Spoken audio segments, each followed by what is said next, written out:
विनोद, आपको इस चुनाव में सबसे अहम बात क्या लगी जो हार या जीत उस नतीजे का फैसला तय करने वाला है?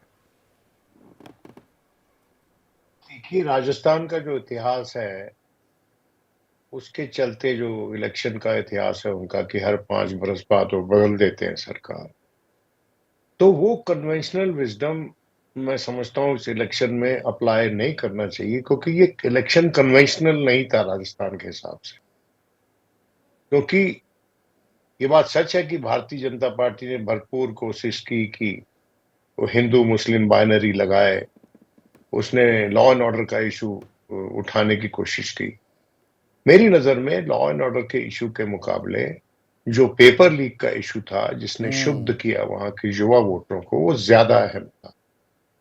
लॉ एंड ऑर्डर पे जहां तक मेरी याददाश्त जाती है, शायद मायावती चुनाव जीती, क्योंकि मुझे याद है कि उस वक्त विश्वनाथ प्रताप सिंह घूम फिर के आए थे। तो मैंने उनसे पूछा कि भाई कौन जीत रहा है, तो कह रहे मायावती अपने आप से सरकार बनाएगी। मैंने कहा क्यों? क्योंकि कहती है वो लोग देखना चाहते हैं कोई दानव वध कर सके जो मुख्यमंत्री, उसको मुख्यमंत्री बनाना चाहते हैं। और उस वक्त आपको याद होगा अतीक अहमद वगैरह के खिलाफ बहुत केसेस थे और बहुत सी वहां पर अराजकता थी उत्तर प्रदेश में। राजस्थान में वो स्थिति नहीं है।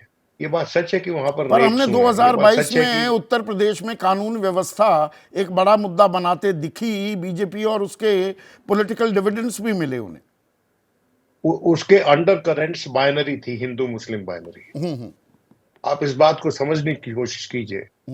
जो यूपी में लॉ एंड ऑर्डर का इशू बना, प्रखर रूप से बना के चलते हैं, वहां पर हिंदू मुसलमान का मामला साथ जुड़ा होता है।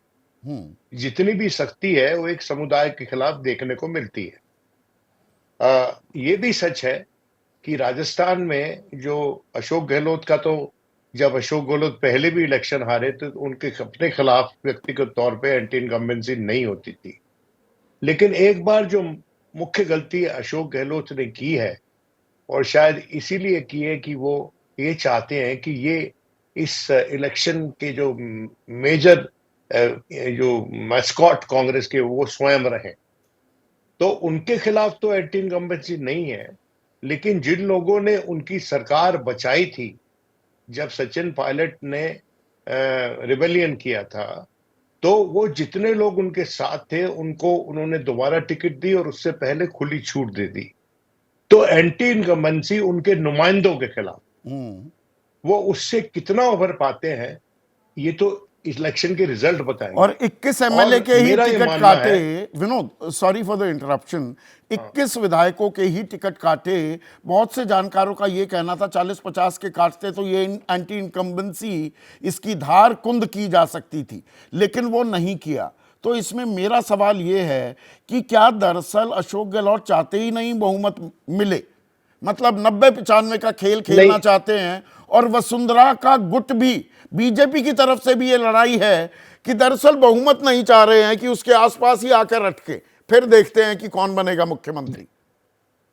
देखिए ये वसुंधरा जी पे लागू होता है कि अगर वहां पर Bharatiya Janata party single largest party रहती है लेकिन कांग्रेस उससे बहुत पीछे नहीं रहती है, तो उस सिचुएशन में Vasundhara ji would be best suited to run a government, क्योंकि वही ऐसी गवर्नमेंट चला सकती है जो कि एक रेजर्स एज पे चलने वाली गवर्नमेंट हो।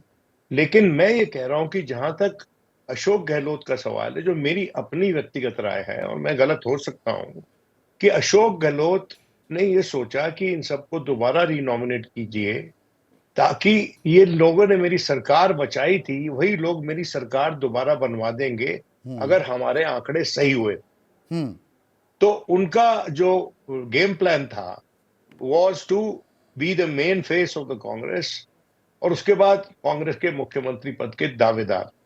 इसमें उन्होंने एक दूसरी गलती जो की कि अगर वो और सचिन पायलट मिलकर कैंपेन करते, और मैंने कई जगह लोगों को ये कहते हुए सुना, तो उसका अजब गजब असर होता। क्योंकि जो स्कीम्स हैं वो लुभाने वाली स्कीम है। जो सबसे प्रखर स्कीम है जो कि चिरंजीवी योजना है, उसके ऊपर सब लोग अट्रैक्टेड हैं।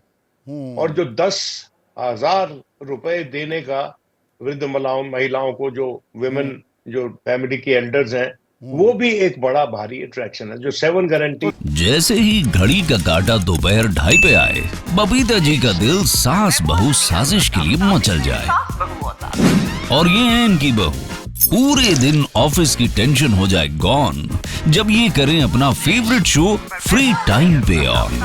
इनकी तरह आप भी देखिए अपना फेवरेट शो अपने टाइम पर और डाउनलोड कीजिए एबीपी लाइव ऐप अपने स्मार्ट टीवी पर।